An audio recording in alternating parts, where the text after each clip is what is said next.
911, what's your emergency? Hello?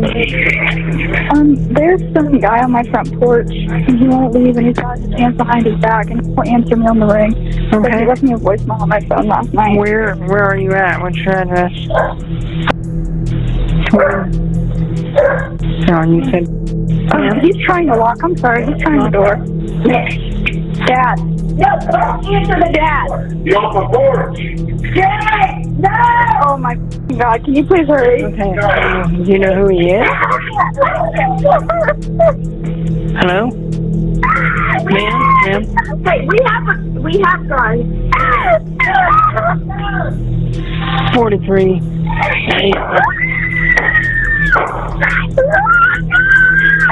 He's trying to north attempting to gain entry into the still getting Please hurry, I'm sorry. Ma'am? Yeah? What's going on? He broke through the door and my dad shot at him. Ma'am, he shot at him?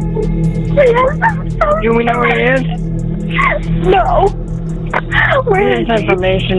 Male subject broke through the door. There's been a shot, but I'm still getting further. Can you please hurry, please? Yes, what is your name? Do what? Do what, ma'am? Where is the subject? I don't know where he is. Did he run, or is he still there? I really don't know, ma'am. I'm hiding. Okay, where is your dad? He's at the front door holding it shut. Do what? He shot at the did he hit him? No. He's laying there. He's laying on the ground. He is shot? He has been shot? Yeah. Do what? Ma'am, I need you to calm down enough to tell me, has he been shot? I think so. I don't want to look. Please don't make me look. Has he been... Whoever was trying to get in their house, they damn sure ain't happy because Dad or whoever the guy was, let them know, hey, I wasn't playing. When I told you I had guns, I wasn't just saying it. He actually had them guns. It's okay. I can talk. It's fine. Okay. I need to know if he's been shot or not. I believe so, yes. I'm sorry. Do we know who he is? Yes, please. Sorry. Yes, I know who he is. No, Daddy, Who is come it? back. No! Do we know who it is? Yes. Yeah, he is an ex-boyfriend of mine. It's an ex-boyfriend? Yes. They're advising a male subject has been shot. I'm good. Squad on standby. I'm so sorry. I'm so No, sorry. you're fine. I'm sorry. Is he on your front porch? No, not over the window. I'm sorry. Is he still on the ground now on the front porch? Yes, Or is he- yes. He's on the ground. He's trying to break into my house. He tried to break into the house? Alright. Stay in line with me. He broke our door in. Trying to get to our daughter. I'm sorry. For Parliament Rescue, go on standby at this time. Parliament Rescue, go on standby at this time. I'm sorry. He broke in our door and there's glass everywhere. He threw rocks. Yes, send units that way. Just send it. No, I'm not mad at you. Thank you. Come here. No, I'm okay. Thank you for saving me. It's gonna be an ex-boyfriend. Dad, you're the best dad ever. You just saved my life. I know I got one of me. It's gonna be Fort Lauderdale. No, you saved my life, Dad. Do what? Did he have a gun also? Did he have a gun also? That's not the time to do. I'm sorry. Do what? No, I'm sorry. Is he breathing? I'm sorry. I'm trying to calm my dad down. Is he breathing? I don't know. There's a neighbor.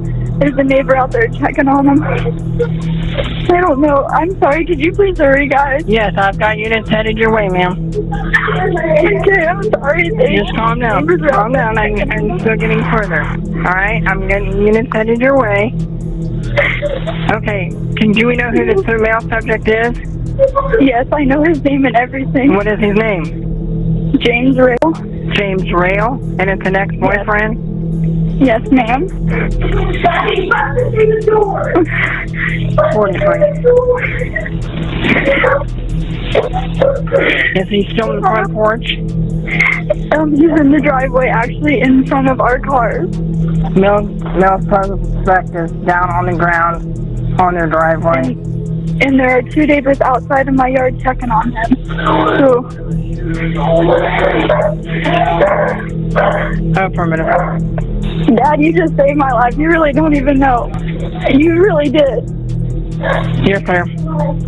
Dad, at that rate, there's nothing you could have done. You saved my life. They're right here in the yard. They're with him. It's okay. I don't know. They're on their way.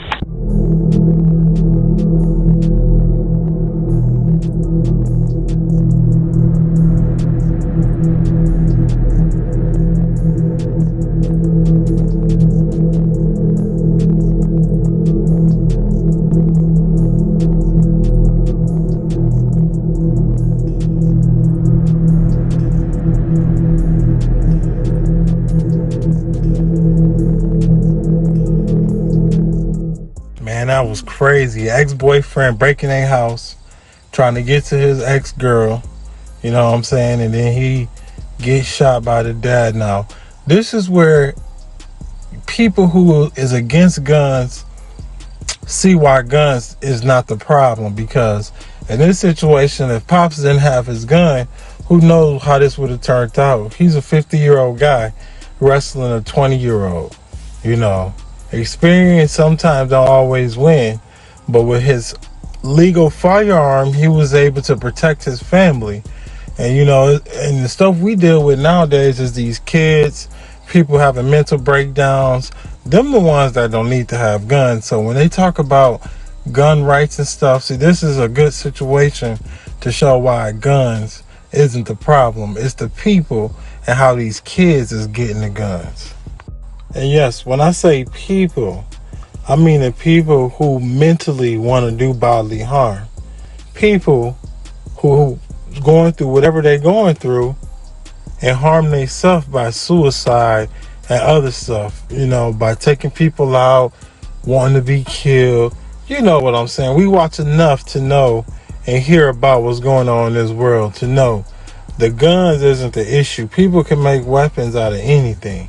A stick, if you sharpen that up just right and enough, that was once upon a time used as a defensive weapon. House of Horrors. Brady Oestreich was born in December 1982. Brady would go on to become an electrical lineman in Wyoming, Michigan. He was engaged to a woman he had met in 2002. She would describe him as her teddy bear. They broke it off in 2013 and she ended up moving to Canada. And after the breakup, he fell into a deep depression. In May 2014, a woman placed a personal ad on Craigslist seeking friendship and maybe a little more. About an hour later, Brady responded. He then So I don't understand why people answer to these ads where, you know, oh, let's have fun, let's do this, have sex, whatever.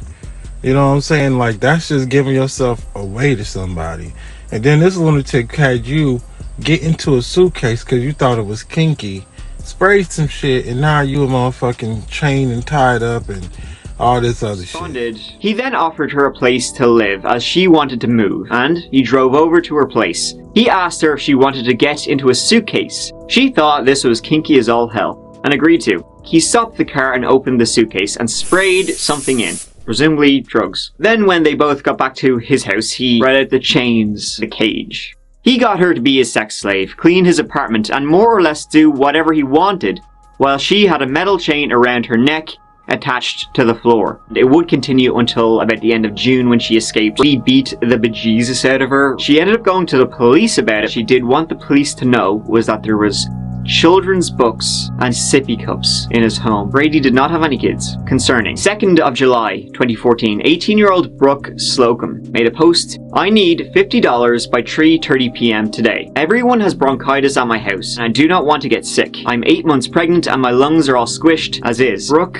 would often post on Craigslist for selling sex. According to those who knew her, it wasn't her choice. Her boyfriend, 25-year-old Charlie Oppenheer, was her pimp. Under Charles's direction, she would post on Craigslist. Now I feel bad for women who are, you know, put in these type of situations, because as I learned and as we all learned, domestic stuff You know, it started off as domestic abuse and then it turns to violence. So, that's crazy. This little Asian dude was pimping her, having her go through all this stuff, and she's pregnant. 8 months pregnant. Think about that. Somebody cared about her, loved her, and she with this slime scumbag. And, you know, hopefully we don't hear anything crazy at the end. 10 days later, Brady Ostrike stumbled across it. I can host. What are you thinking? I'm 25. Now, Brady was 31. She replied 10 minutes later. Well, we are looking for donations if possible. As far as the fund goes, though, there won't be any mail. Brady then offered $120. They met at Gizon Park. Charles, Brooke, and Brady. The next day, on July 13th, 2014, a man phoned the police saying a guy wearing a white mask was peering into his car at Gizon Park, which is frankly terrifying. When the police popped by, they found Charlie Oppenier's car. On July 16th, near the park, they found under a pile of sticks Charlie Oppenier's headless body. Hold on now. So you mean to tell me they found what? Under a pile of sticks, Charlie Oppenier's headless body. Brooke, still missing. They go to her and Charlie's apartment and find a conversation on Craigslist. The police then apply for a search warrant. While they're waiting to get that search warrant, they set up shop outside Brady's home. Little did they know that inside things were not going well, and they would just be a couple of hours late. Brady, knowing the police were watching his home, got into his car and sped off. At 9:15 this evening, we were in the process of preparing a search warrant. While we were waiting for that search warrant, the suspect left the home. We believe that the suspect did have assault-style rifles in the home. A high-speed chase ensued. It seems that Brady had become aware through news reports that Charles Oppenier's body had been found. He needed to dispose of something else. Eventually, Brady crashed his car into a rampart. Inside his car, the police found Brady dead from a self-inflicted gunshot wound. And opening the trunk, discovered the body of our missing 18-year-old female. She had been strangled to death. She had actually been killed and placed in the car hours before the police started staking out Brady's home. Her unborn baby, Audie Lynn, did not survive. The police then entered Brady's home, and it was a house of horrors. Detectives found dozens of guns, as well as restraints, ropes, sex toys, swords, stun guns, a sex slave contract. Hold on. This guy was a bad, dangerous person. Man, he could have done so much harm and terror to people, and we don't know how much harm and terror he have done to people. But when you have a sex slave contract, you gotta ask yourself, why would people even want to be associated with someone like that? I mean, the things we hear about, man. But I'm gonna shut my ass up, because this is... Apparently he had just stopped using the toilet and just thin cups everywhere. It was just gross everywhere. And they found videos too. Him casually preparing his torture chamber. Here is him getting ready to go and meet with Charlie and Brooke. Brooke Slocum had been tortured for 5 long days. She had been repeatedly assaulted and forced to smoke weed by him. In one of the videos, he made her give a statement that they were only role-playing, so that she could have a true abduction, kidnapping, and ransom type experience. They also found a map in the basement with pins in it. The map was a concern to them. Though whether he just tracked the places he'd been, or there could be something more to it, is unknown. We're hearing from a close friend of killer Brady Ostrike. Ostrike called her in the midst of the crime.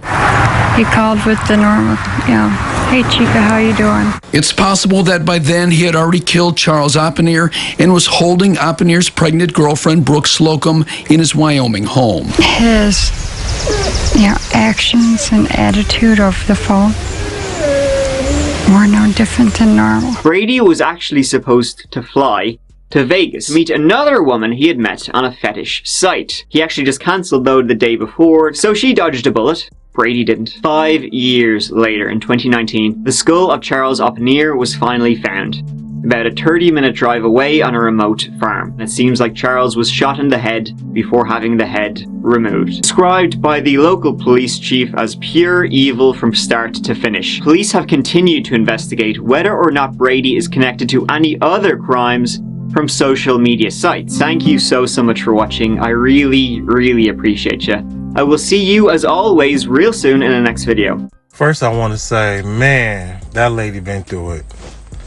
She had a crazy pimp guy answering Craigslist ads, meeting this guy, and you know, nobody deserved to get killed or tortured the way he did, but the crazy pimp guy kind of deserved that for how he was treating her. At the same time, in that type of way of dying, you know, that should be, I don't know, man. But anyway, and then this super lunatic that mapped out all them fucking thumbtacks of places he been or probably went to, or just something that's just very bad all over of where what he touched contaminated is what I'm trying to say. And that's just so messed up, man. Man, that is just so messed up.